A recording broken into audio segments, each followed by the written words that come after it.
waaw Kéba Gueye laa tudd di chef de service chargé des affaires sociales de la santé et de l'éducation au niveau de la commune de Thiaroye-Gare. En même temps le directeur du centre polyvalent 6 au camp militaire de Thiaroye-Gare. Donc bu ngeen gisee ñu woote tey fii woo journalistes yi c'est pour waxtaan ak ñoom ci difficulté yi nga xamante ne ni la population de Thiaroye mu ngi ko am depuis le mois d'octobre passé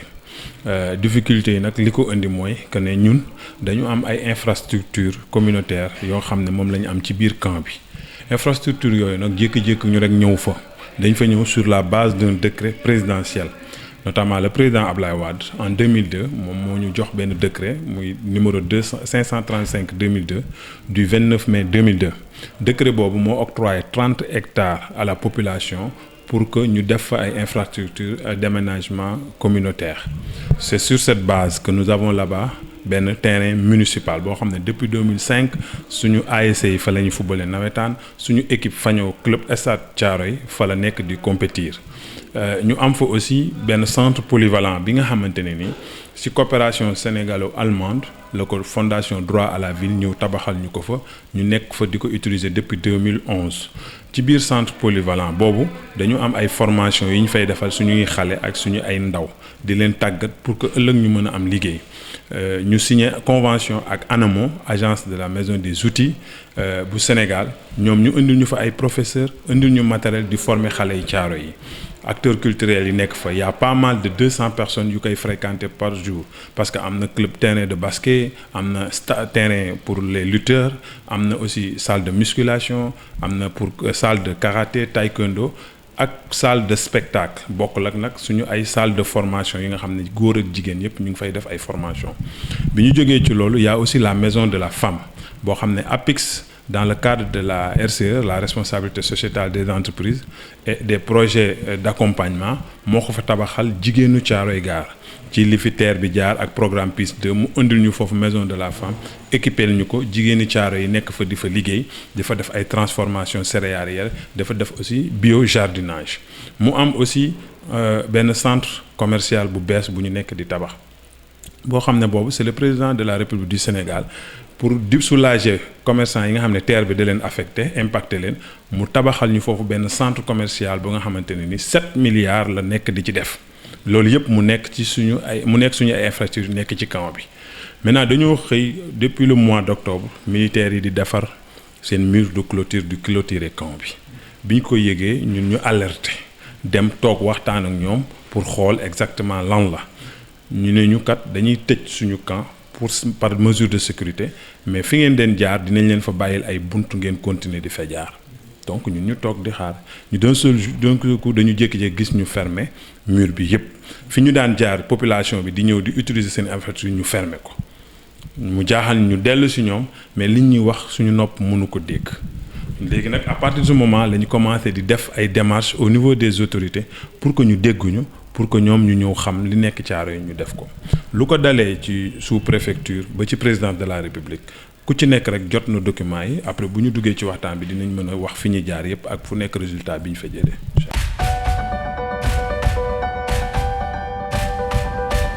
Effectivement parce que yow dañu amoon bunt boo xamante ne ni xale yi en 2-3 minutes ñu ngi ñëw ci seen école di jàng ñi fay nekk di def formation ci centre polyvalent beeg yépp en 2-3 minutes ñu ñëw jàng demaat ñibbi équipe de football bi la même chose moment bi nga xamante ne ni ñu ngi wax contexte employabilité de la jeunesse moment bi nga xam ne ñu ngi wax emploi des jeunes Thiaroye a trouvé benn solution indi ANAMO def ak moom partenariat depuis 2016 muy former suñuy xale di leen jox ay diplôme d'état ñu leen di apporter ay financement xale yi di mën a am ci luñ jàpp tey loolu yépp la ñu nax saxal parce que léegi xale yi pour ñu mën a dem jàngi dañuy def benn tour boo xam ne minimum 45 minutes 1 heure de temps dugg ci biir marché bi jaar ci marché bi dugg ci biir camp militaire bi doogay ñëw ci seen école ak danger yeeg risques yi ci am yépp di jaxasoog oto yeeg jaxasoog charrette yi élèves yi moom amatuñ sax fuñ jaar parce que ñi nga xam ne ñi ngi doon def formation ñoom même buñ duggee ci camp bi sax buñ ñëwee duñu dugg ci centre polyvalent bi duñ dugg ci maison de la femme bi parce que dañoo ñëw ba ci buntu centre polyvalent buntu maison bi ñoom ñu tabaxaat fa ay mur pour fatt buntu yooyu donc kon ñoom am na leneen lu ñuy ut lu ñu waxul loo xamante ne ni ñun moom lañ nekk di subir à Thiaroye Gare.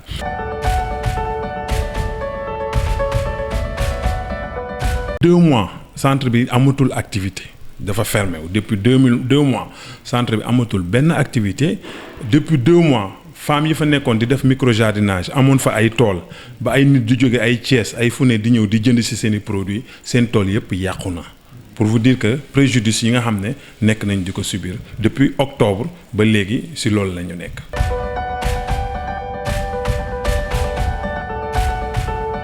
Effectivement mooy li ma la wax rek parce que tey population bi dañ doon def benn 5 minutes 10 minutes dem ci hôpitaux yi faju mais léegi circuit bi ngay def mën presque di nga def 1 heure de temps pour mën fa dem. Vous imaginez malade wala guddi 1 heure de temps 1 heure du matin 2 heures du matin fi mu waroon dem faju nii nga ne ko defal benn tour boo xamante mën na def 1 heure de temps 2 heures de temps te li ngay wax loolu yëpp teguloo ko fenn parce que rek bëgg nga jël seeni infrastructure bëgg nga xañ leen seeni infrastructure te loolu moo nekkul yoon moo jaaduwul.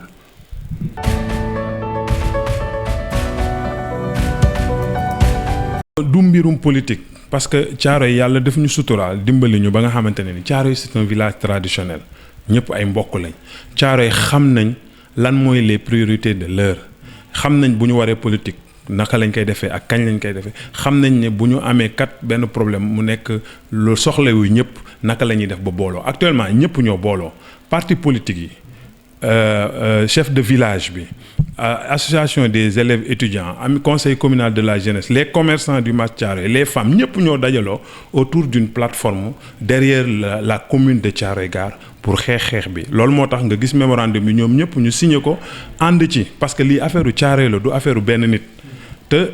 kenn mënul warul fexe ba ñu ñàkk ko te duñ ko ñàkk parce que lum ñu jaralul amul pour que ñu mën a amaat suñu ay infrastructure di ko utiliser nu mu neexee mais lii dafa nekk benn étape ci étape yoo xam ne def nañ ko avant parce que depuis problème bi mu amee la sous-préfecture arrondissement bu Thiaroye jot na tous les documents ak décret bi nga xam ne président de la république def na ko plan de masse bi nga xam ne ministère de l'urbanisme defoon na ko ak suñu ay proposition de solution ak suñu ay documents ñu jox ko jóge foofu jox ko le préfet de Pikine jox ko le gouverneur de la région de Dakar jox ko madame Aminata Mbengue Ndiaye présidente au conseil des collectivités territoriales jox ko Serigne Mbaye Thiam ba ci agent judiciaire de l'État du Sénégal jot na documents yi parce que nag si terrain bi dañoo ñëw daaneel suñu mur de clôture du terrain ñu dem jëli huissier mu constaté ko ñu defal ñu PV ñu boole ko ci yóbbu ko ci agent judiciaire de l'État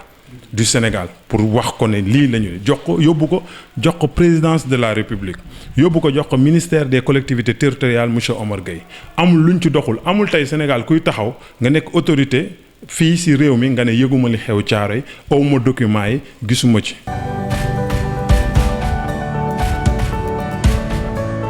Souvent sooy dem ci autorité duñ la ko wax officiellement mais da ngay sentir ne ils veulent pas s'engager un combat contre les militaires souvent da ngay loolu lañ lay won quoi charte militaire yi moom da ngay wax mais nous sommes au Sénégal 21e siècle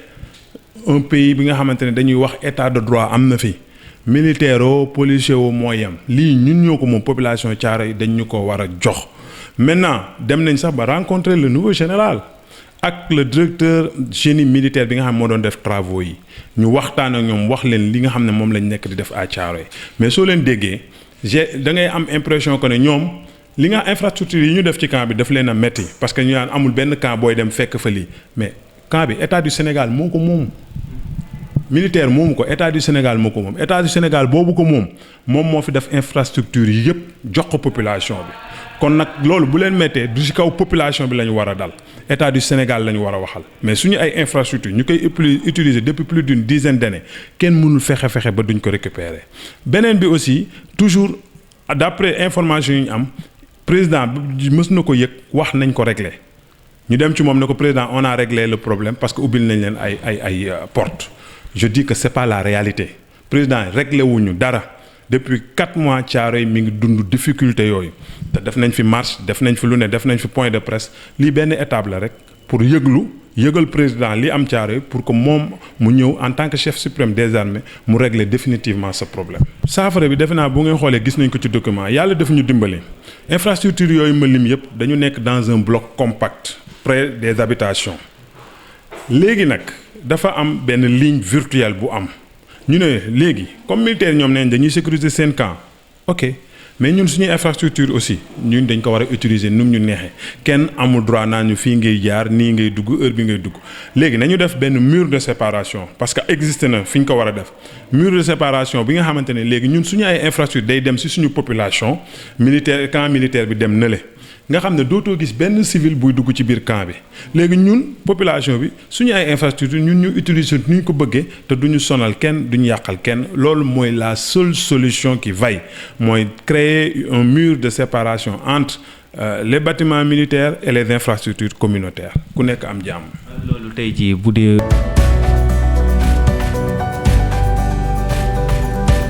looloo tax. lettre bi ñu adressé ko le président de la République du Sénégal parce que c'est le chef suprême des armées moom mooy représenter état du Sénégal mooy représenter population bi moom rek moo mën a arbitrer parce que ñun suñu demee tey ñi ma lim ñëpp na rencontré nañ leen dem ba rencontrer le général yaakaaroon ci moom dina ñu dégg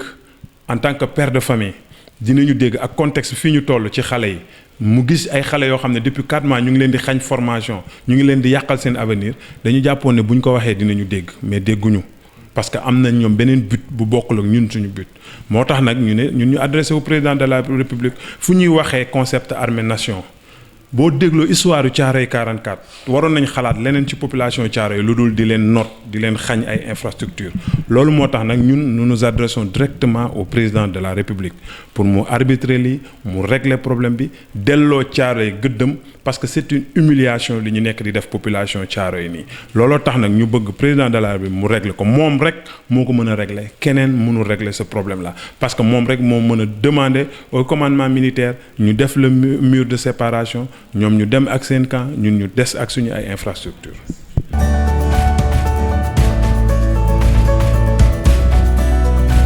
mooy ñu gën a mobiliser wu li ñu mobiliser baax na mais nañu gën a mobiliser wu gën a booloo gën a ànd comme ni ñu ko defee nii ñu fàtte suñu ay côté fàtte suñu bopp xam ne Thiaroye moo soxla lii dafa dépasser sax nit ñi mais génération yii di ñëw moom lañ nar a nekk di sacrifier nañu gën a taxaw parce que dañu ne lii dinañ ko dugal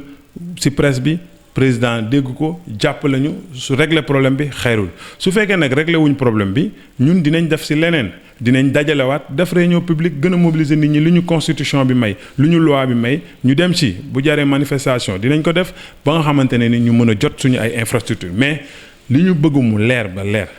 mënul neex ba ñu bàyyi suñu ay infrastructure ak camp bi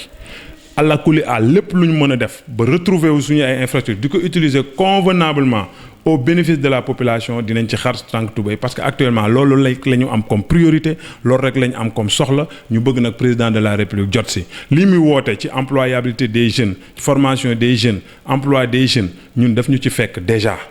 Thiaroye li ñu soxla mooy nañu fexe ba suñuy infrastructure yi ñu mel delloo ko nu mu meloon ubbilaat ko population bi ñu continuer di fa dem defi formation parce que lépp lu mu nekk di def nii pour la jeunesse fekkoon na Thiaroye ñu ngi ci déjà léegi nag loolu bu ko bëggee régler d'abord na wax militaire que ñu bàyyi suñu infrastructure ñu defar mur bi séparer ñu Thiaroye moom yëfam bu boobaa jeune Thiaroye dinañ am fu ñu jànge dinañ am fu ñu amee formation dinañ am fu ñuy épanouir dinañ am fenn fu ñu mën a nekk mën a liggéey ba yàlla def dara li gën